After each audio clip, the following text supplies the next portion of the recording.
Welcome back to the channel. For this video, we will be doing our book review of Sabaa Tahir's An Ember in the Ashes. As always, format for the book review, summary of the story, pros, cons, and then my final thoughts and ranking. I'm just going to put this in my video real quick. This is very much a darker, older fantasy book, so I'm not going to particularly get into some of the stuff that happens, but there are a couple of really intense situations during this book that aren't really great for younger readers. So I'm going to forewarn you, I would really highly recommend this to a very much older audience and not to kids. So that's just your fair content warning if you guys do want to go and read this book. So with all that out of the way, let's hit the intro.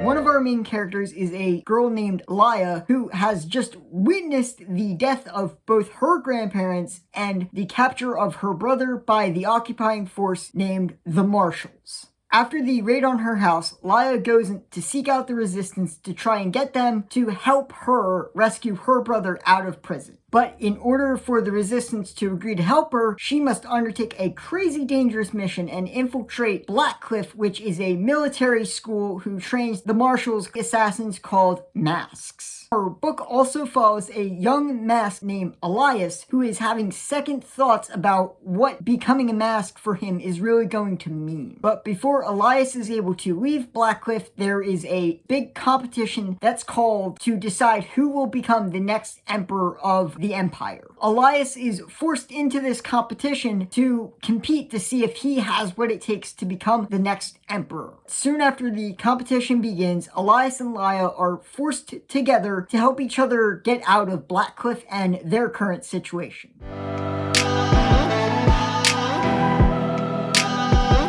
Coming to the first pro of this book, and that is Elias. I feel like Sabaa Tahir did an excellent job with Elias because Elias is very much set up as this character who's got a duality between him, because as we find out later in the book, he actually wasn't raised in the martial world. He wasn't raised there. He was actually raised in a nomad, desert-dwelling society. So he's very much a fish out of water, and Sabaa Tahir does an excellent job, I think, demonstrating that between the sort of moral arguments Elias has within himself and with other masks that he's trained with. So I feel like Sabaa Tahir did an excellent job with that, and I really do commend her for being able to write such an interesting moral character. Like I just said, I really like Elias's sort of moral quandary that he has throughout the book, and I really hope that in the second book, Sabaa Tahir is able to continue that, because that was probably the highlight of Elias's character for me, was this whole duality thing he had going on between what he personally wants to do and believes and what his grandfather want him to do. So there honestly is a great duality, and I really love a good sort of duality inside a character. That is what makes characters, if you can set them opposed to an ideology, but never make it too blatant. I'm okay with the whole good versus evil thing, but I really do like a lot of gray moral questions in a character, and I feel like Sabaa Tahir, again, does a very good job writing this sort of gray moral area with Elias.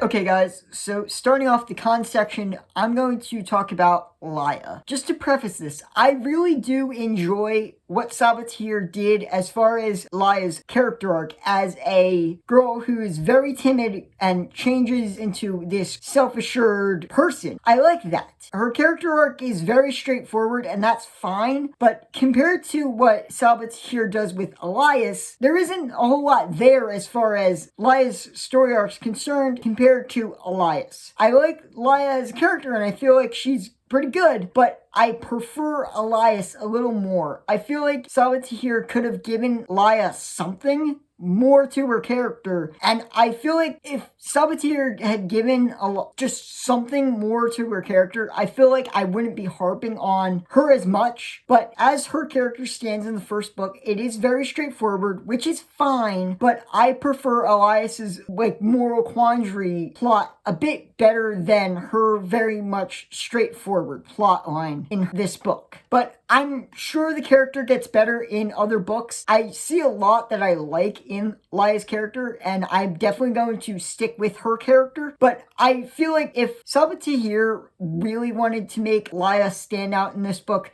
she should have given her something more. That's all I'm saying. The character in general is okay, but I prefer Elias over her. Coming to the second con of this book, and that is the fact that we never got any resolution on one of the book's most important things, and that was the Nightbringer. Throughout the book, we constantly keep hearing this name, the Nightbringer, and in every context, it's this boogeyman, legend, mythology sort of thing where no one really believes that it exists. Lo and behold, it does, and the Nightbringer, pretty shortly after we find out the Nightbringer is a thing, it's more or less forgotten, and the focus switches to Elias and his whole thing with the trials and all that. I was reading through the book, and in my mind, I realized that Sabatier had more or less forgotten about the Nightbringer, and I'm kind of like, really? That was a very cool idea and part of your book. Why did you sideline it in favor of the trial? I mean, I know why. The trial was the more important thing, but I feel like Sabatier could have been building the Nightbringer more and more as the trials were going on, and not completely forgotten about it. So that's the one thing I feel like that really bugged me about this book. Sabatier had a very cool thing with the Nightbringer, and she built it up a lot over the book, but when it came to the end, it was pretty much forgotten, and that was something that really did bug me. Sabatier should have put some sort of epilogue or something where we actually get some sort of glimpse into what the Nightbringer's overall plan is. I feel like if Sabatier had added that towards the end of the book, I would have been fine with it. And also, Sabatier probably could have woven the Nightbringer more into the story and not completely axed him out of the ending of the book. That's all I'm saying. I feel like Sabatier should have found a way to bring the Nightbringer back into focus towards the end of the book, and it would have made the book a bit better.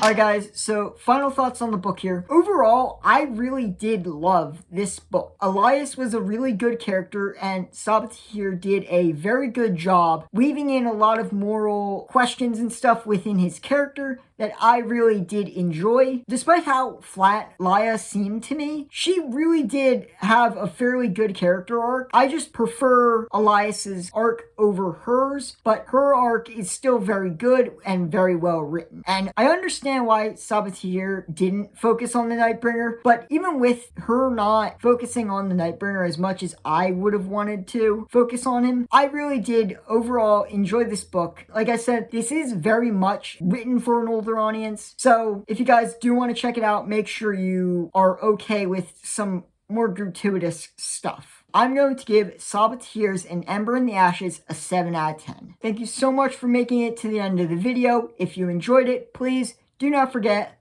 like, share, subscribe, and hit the notification bell. If you guys want to discuss Ember in the Ashes, please feel more than free to do so, but please leave it spoiler free for anyone who hasn't read the book yet. Down in the comments, if you guys have books you want me to do reviews on in the future, feel free to leave those down there. If you guys want to chat with me on social media, my Instagram is Riley Murray Book Reviews, and my Twitter is Riley T. Murray. As always, I will leave links to both of those accounts down in the description. If you guys enjoyed this content and want to see more of it, I will link to the last video I dropped, which was my review of Aaron Colfer's High Fire. Our next book review will be Dennis E. Taylor's We Are Legion. Till then, have a great week, and don't forget, keep on reading.